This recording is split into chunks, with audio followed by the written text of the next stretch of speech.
fresh development in Indian illegally occupied Jammu and Kashmir in Pahalgam district, where tourists came under a terrorist attack. And currently, Indian social media and Indian traditional media are accusing Pakistan. Whenever there is any such development which take place in India, immediately accusations are made against Pakistan. That has been a standard practice, a knee-jerk reaction by India to blame Pakistan even before investigations are carried out. Hmm. They need to realize that they have occupied Jammu and Kashmir despite the strong reservation and resistance of the people of Jammu and Kashmir True. for 78 years. It is not a terrorism problem. It is a problem of people resisting within Indian occupied. Do you fear any limited scale attack or strong reaction, practical reaction from Indian security forces across line of control? Well, last time they did that in 2019 and they saw what happened. Pakistan also responded. How would you like to respond on the offer of this F-35 from United States to India? And on the Indian side, they have not indicated to buy yet. Militarization of India, the high military spending of India, naturally raises concerns for India's neighbors because India is trying to act as a net security provider in South Asia. Why there is silence when there are human rights violations taking place? One word, I think geopolitics. How Pakistan can tackle Balochistan security, how Pakistan can convince international community that India is actively involved in transnational crimes and terrorism, not only in Pakistan, as you said, across the world. Yeah, there is no doubt that India is involved in terrorism in Balochistan. We should also talk to Iran and Afghanistan because many of these groups are operating from there. They come from across the border.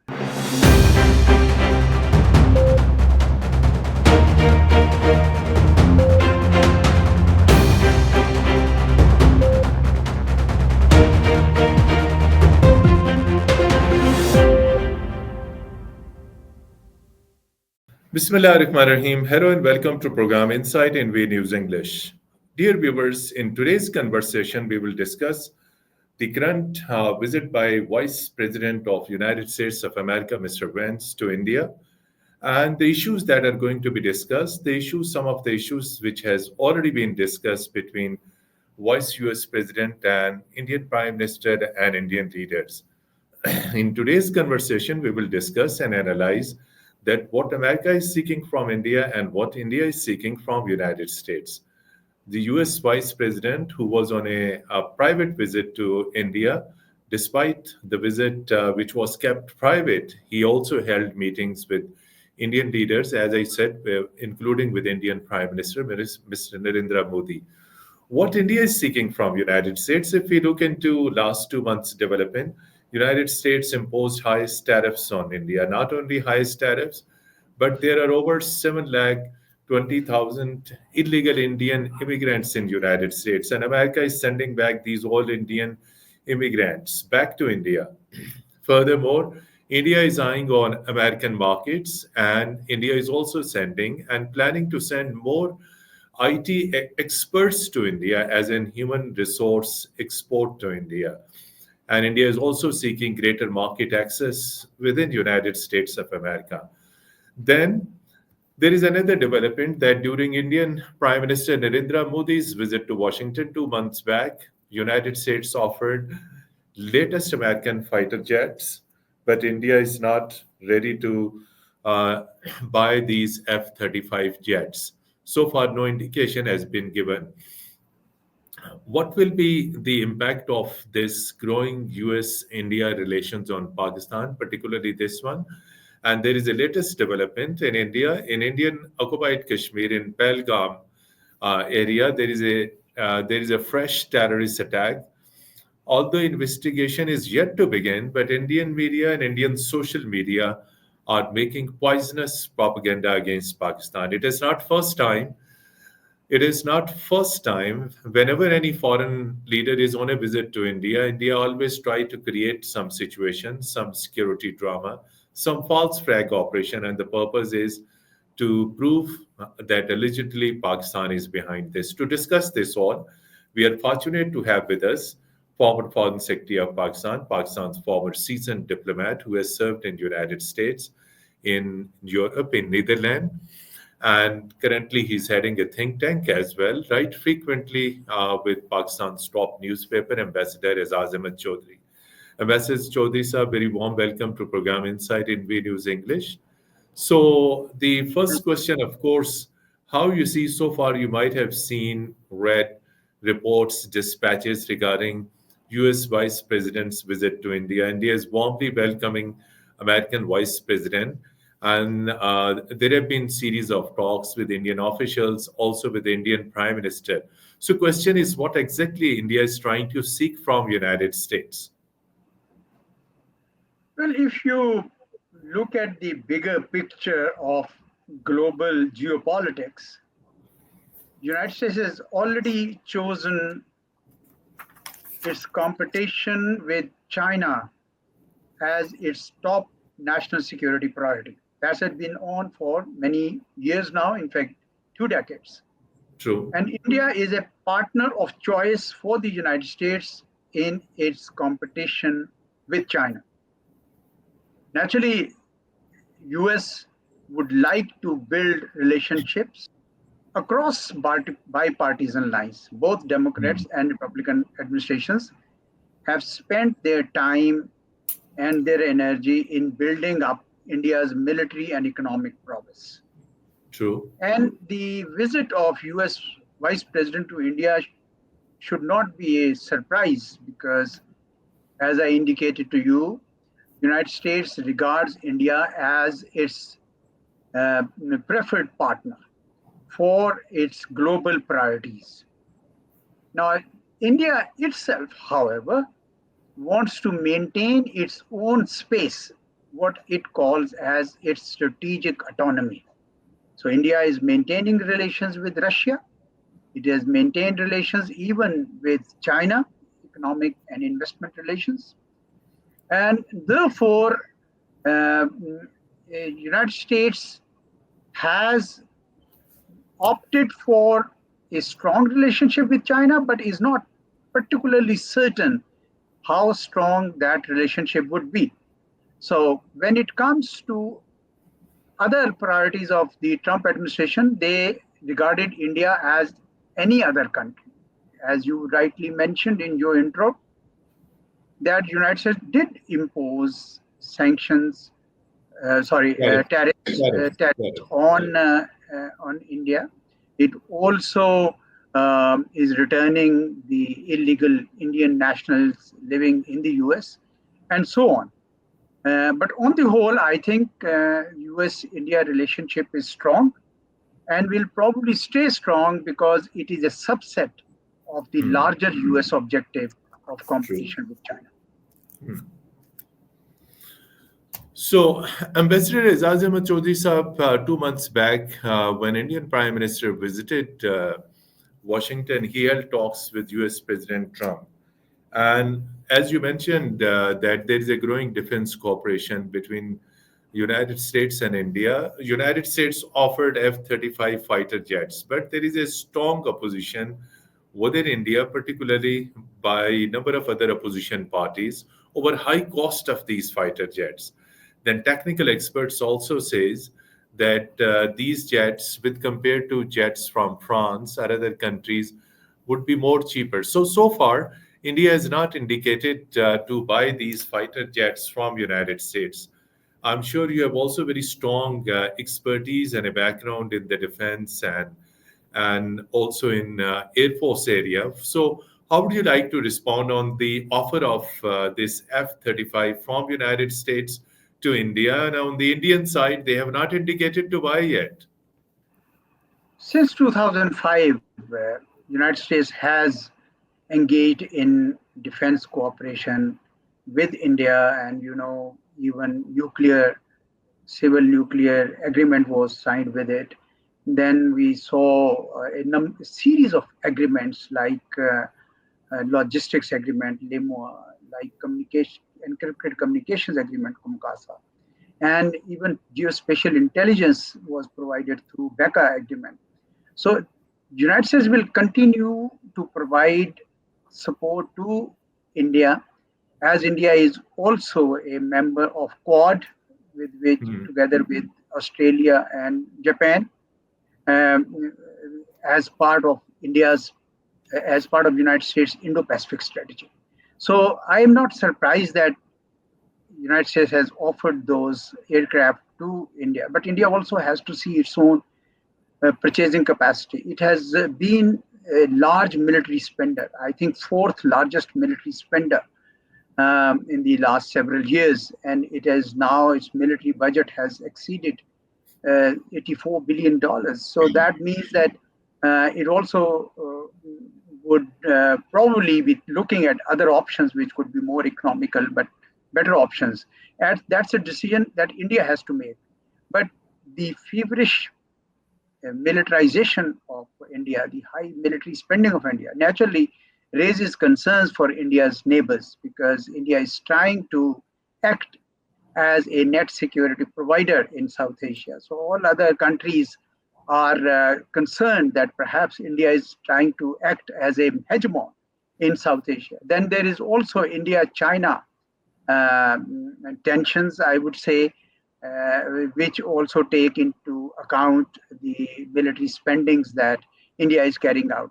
So I would say that the overall security environment in our region is vitiating because of India's feverish military spending.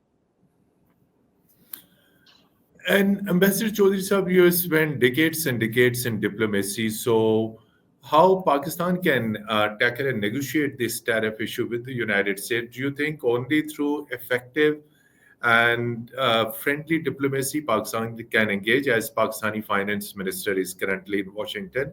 And when you were ambassador, you have also witnessed and hosted scores of Pakistani high-level delegations, the then finance ministers. So you think Pakistan could effectively engage with the U.S. administration on tariff issue, although there is a lot of time for negotiation? I think Pakistan is already engaging, and it should engage. There is no reason why it should not engage. My information is that the talks with the US are moving, in a positive way. And I also believe that the impact on us will not be that huge. I was talking to a few people, some industrialists, particularly those who are dealing with textile products, and they were telling me that Pakistan can be very easily managed in the sense of protecting its economic interests. I think the government is also ready to engage with the US to lower tariffs on US exports, so that the balance of trade is more balanced rather than totally in favor of Pakistan. So I see complete willingness on the side of Pakistan, as indeed on many sides of many other countries, to engage with the US. So we have to protect our national economic interests, and I think that's what is happening. Ambassador Chaudhry Sahab, information technology sector is also in front of you. India is seeking greater IT export to United States, not only IT exports, but also IT human experts, human resource fully trained in information technology. And it is in your notice when you were ambassador over there that Silicon Valley is with the heavy presence of Indians. Now, Pakistan, last 3 days data shows that Pakistan also earned significant income from IT exports.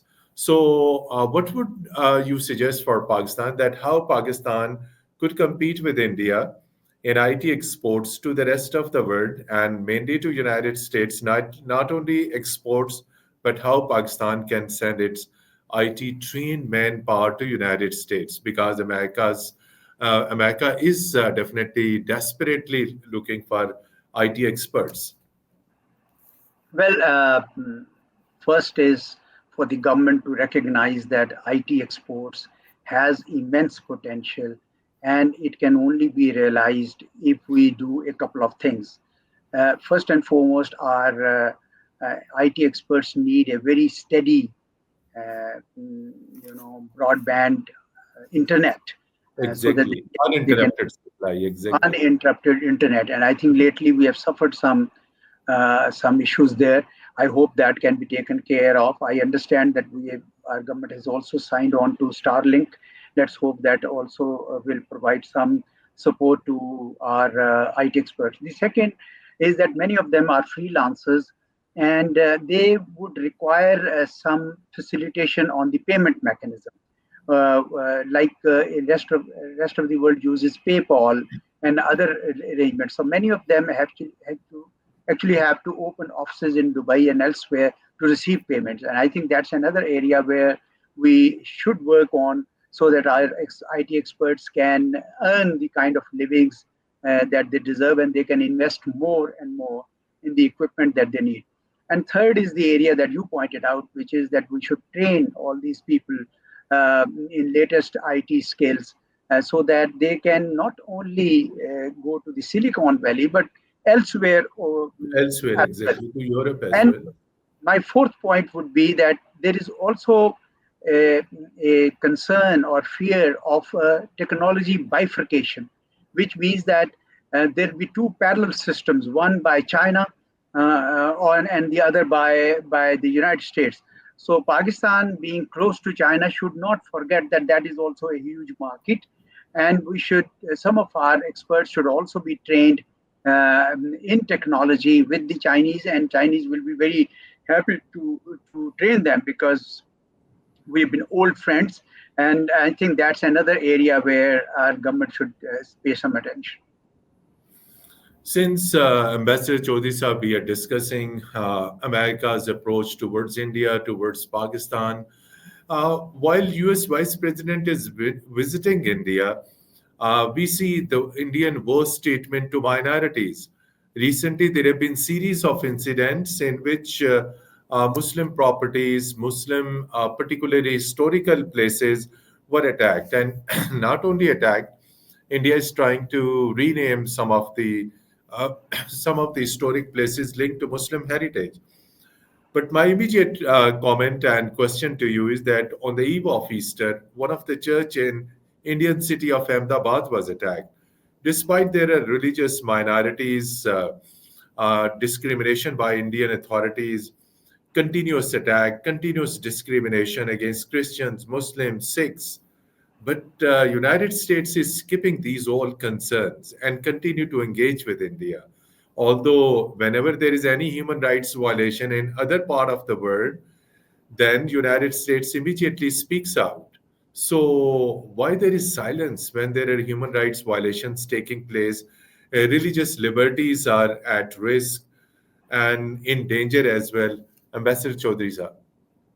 One word, I think geopolitics, because Hmm. at this time Americans think that India is their partner, so they are able to they would like to ignore the excesses by India. Look at, for example, the Indian plans to kill a Sikh militant in United States. Exactly. Uh, yeah, that was not never made an issue. Yes, the United States did raise that issue, but was not an issue that cast negative ties, negative impact on the ties.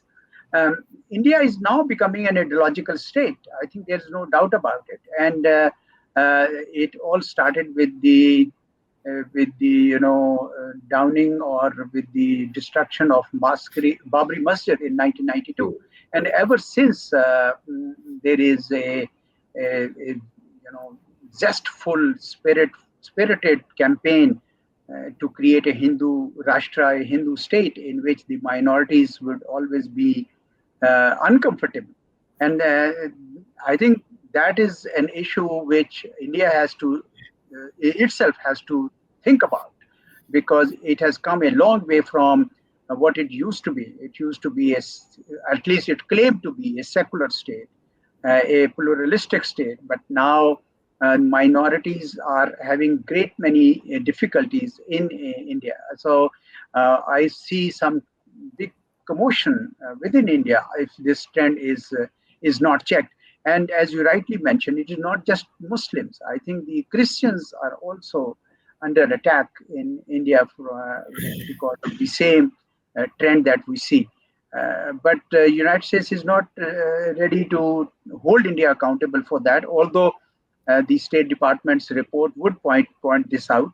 Uh, but United States is ready to overlook that because they think that India at this time is their partner for their larger objective of competition with China, and therefore they are not really singling out India for these crimes, I would say.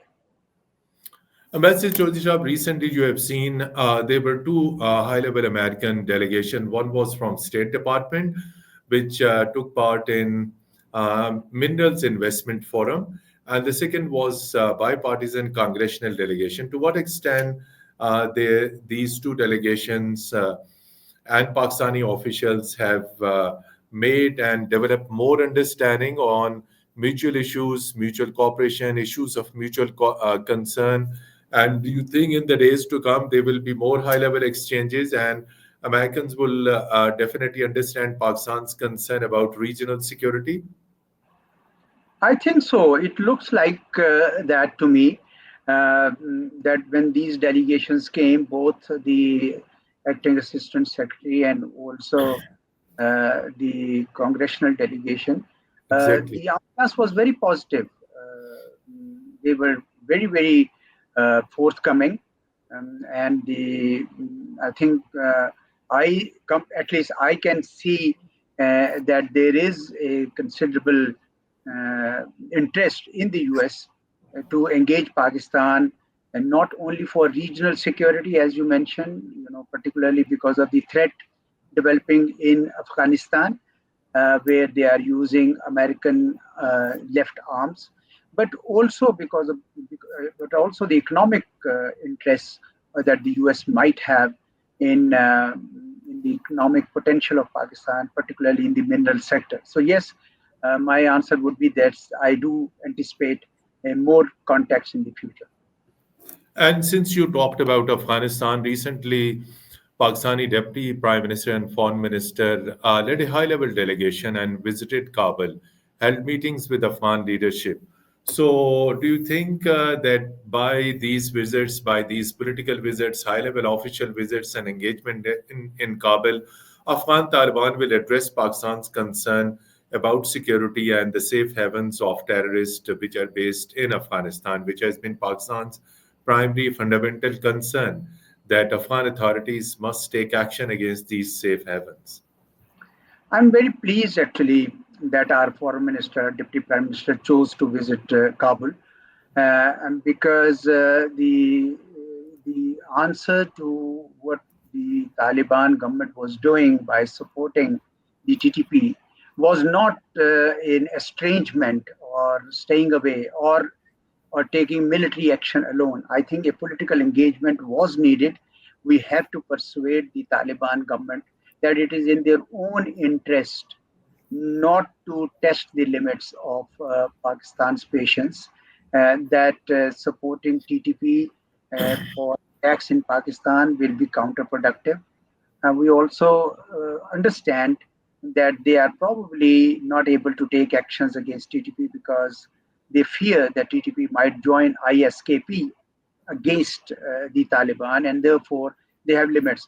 The second point that I would say is that it is also good to uh, transform the entire paradigm of security relationship with Afghanistan to economic relationship with Afghanistan. Hmm. And there were Economic and quite trade.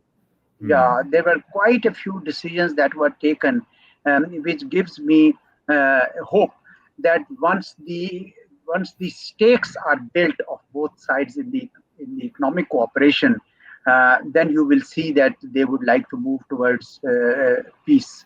The third area where I see is that Pakistan is now building up cooperation with the regional countries, particularly China, Iran, Central Asians, and even Russia, to convey in one voice to the Taliban government that they are no longer insurgents living on the mountains. They are now running a government and they have to act and behave like a government. They cannot simply allow terrorist entities running around in Afghanistan or selling American arms that they left behind to these entities.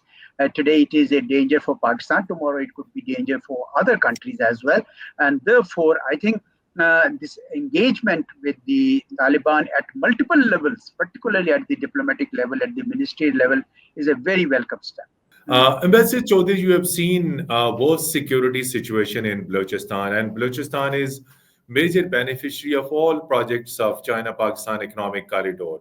We are talking about Pakistan's hot waters, that is Gwadar, biggest airport is over there. But there are continuous terrorist attacks on different places across Balochistan. BLA and number of other banned outfits are quite active. And just 4 days back, former caretaker minister of Balochistan, Mr. Jan Achakzai, has disclosed, and which was headline in the media across, that another top Indian spy was arrested. This establishes the fact that India is quite active in subversive activities in Balochistan. So my question is immediately that how Pakistan can tackle Balochistan security, how Pakistan can convince international community that India is actively involved in transnational crimes and terrorism, not only in Pakistan, as you said, across the world.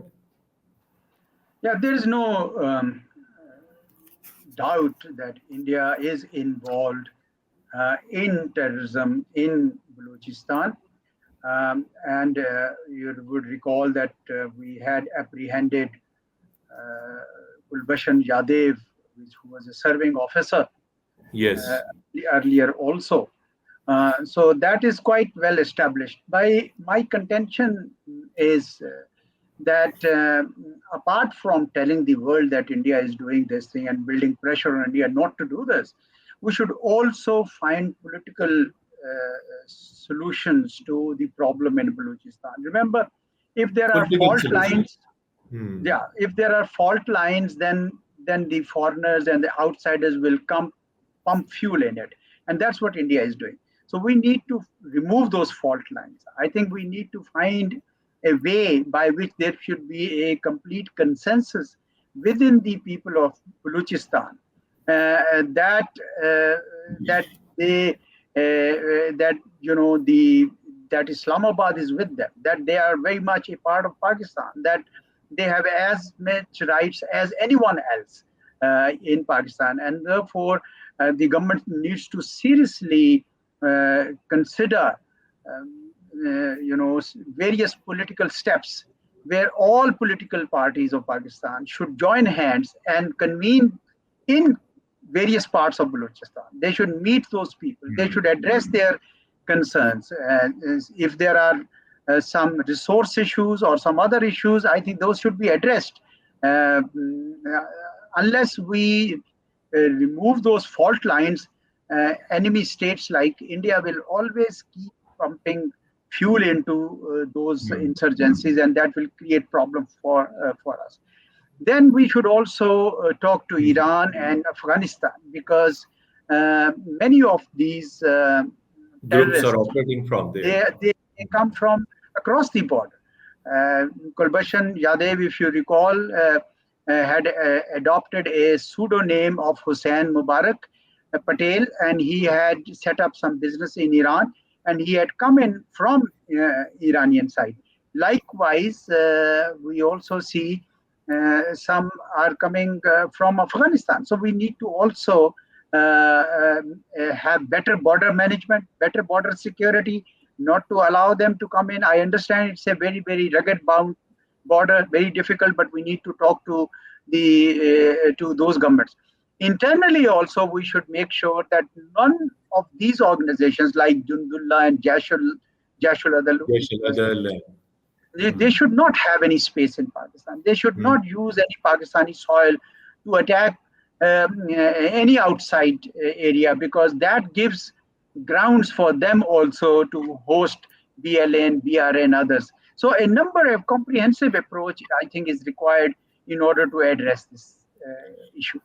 Ambassador Chaudhry Saab, a very important development which we wanted to discuss earlier, but now we would like to seek your comments on growing Pakistan-Bangladesh relations. Pakistan's Foreign Secretary after almost a break of more than 15 years, visited Dhaka, held talks, and it is going to be followed by a high-profile visit by Pakistani Deputy Prime Minister and Foreign Minister. How you see in South Asia, right? Growing Pakistan, Bangladesh political ties, trade ties, and Bangladesh has expressed keen interest in developing strong partnership with Pakistan. We have to first see what is happening in Bangladesh. Bangladesh, the people of Bangladesh, have Hmm. reacted to the heavy hand that India had extended in Bangladesh through Hmm. Hasina Sheikh Hasina. For more than 16 years, exactly. Yeah, for more than 16 years. I think they were very, very angry and upset. And because of that, they did not stop from even attacking Sheikh Mujib, who was they considered It- father of the nation, Father his of house, the nation. his statutes, mainly because of India's hegemonic designs in Hmm. Bangladesh. Now, the new government in Bangladesh wants to open up its options. It wants to establish good relations with China, with Pakistan, with other countries of the world. And I think India should have a bigger heart. It's a big country. It should have a bigger heart to allow those countries of South Asia, which want to have a broader menu of relationships. If India wants to exercise its strategic non-autonomy vis-a-vis the United States, then why should it not allow the smaller Very good. states in South Very Asia good. to have the same strategic autonomy?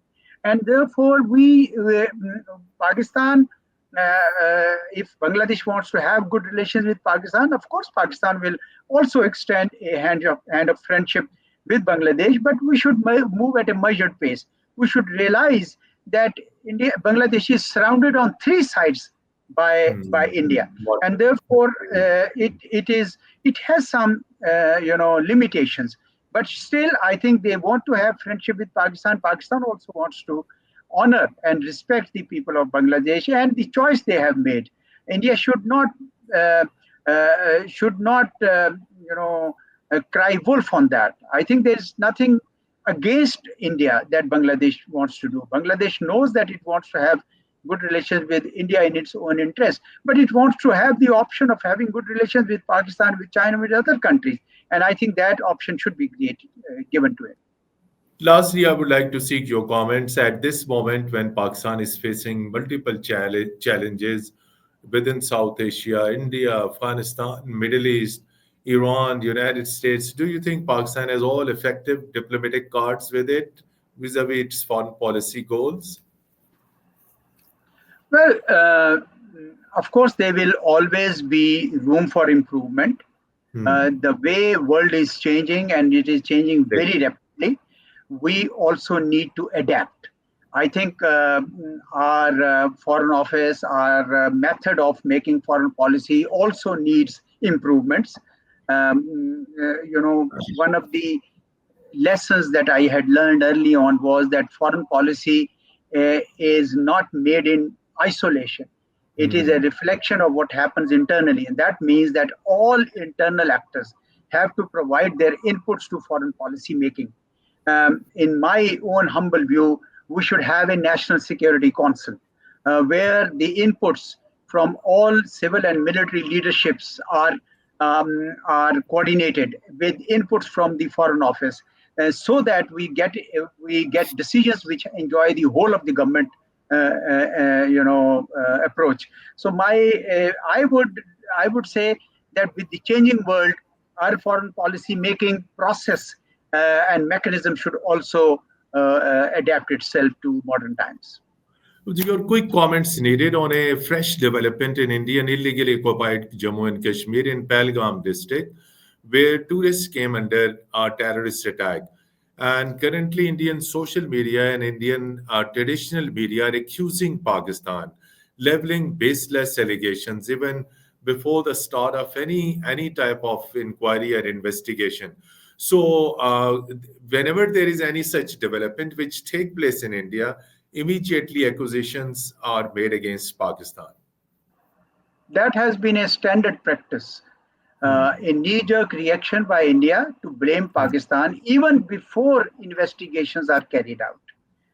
uh, they need to realize that they have occupied Jammu and Kashmir despite the strong reservation and resistance of the people of Jammu and Kashmir True. for 78 years. They need to realize that the people of Jammu and Kashmir have been constantly sending them a message that we don't want to live under your rule. Why is it so hard for India to accept this logic? Now, when they resist, when the people of Jammu and Kashmir resist, then India puts the blame on Pakistan. So, in a way, it is distracting attention of international community from the real problem. The real problem is inside the occupied Jammu and Kashmir, where the people are agitating, people are resisting Indian occupation, and instead it wants to make it a India-Pakistan bilateral problem of terrorism. It is not a terrorism problem. It is a problem of people resisting within Indian occupied. And under international law, the people under occupation have a right to Right. resist to Exactly. resist occupation by whatever means, including armed struggle. And therefore, that's what people of Kashmir are doing. As far as Pakistan is concerned, Pakistan has taken every step to ensure its commitment that we will not allow our soil to be used for terrorism anywhere else. So Pakistan is not responsible for what happens in the Indian occupied Kashmir. I think they should look inwards and they should see that they need to resolve the Kashmir dispute with Pakistan, with the Kashmiris, with the international community. There are four parties to it. Unless they resolve the Kashmir dispute, they will continue to have this problem and they cannot normalize relations there.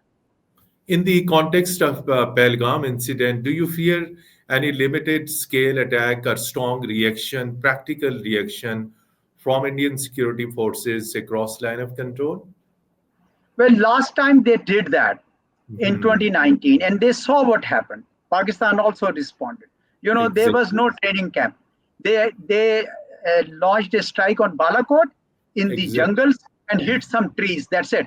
But they were Mhm. claiming that there were training camps and their intelligence is telling them all that was wrong, false, and flawed. And they should not undertake a similar operation this time. Even on the conventional side, it was Pakistan which downed their plane and captured their pilot and Exactly. released him as a goodwill gesture.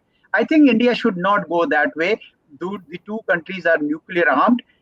They should not test the limits of Pakistan. Pakistan has nothing to do with terrorism that happens inside India. It is the resistance of the Kashmiri people.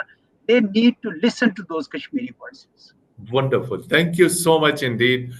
Former Ambassador Aizaz Chaudhry, former Foreign Secretary, Pakistan's former Ambassador to United States, now a noted senior strategic analyst, Ambassador Aizaz Chaudhry. Thank you so much. Thank you Despite very much. your very precious time, you spoke to Program Insight in V News English and shared very thoughtful ideas and conversation on India, Pakistan, United States, India, and some of the developments taking place in Indian illegally occupied Jammu and Kashmir. Dear viewers, till our next program, goodbye and Allah Hafiz from studios.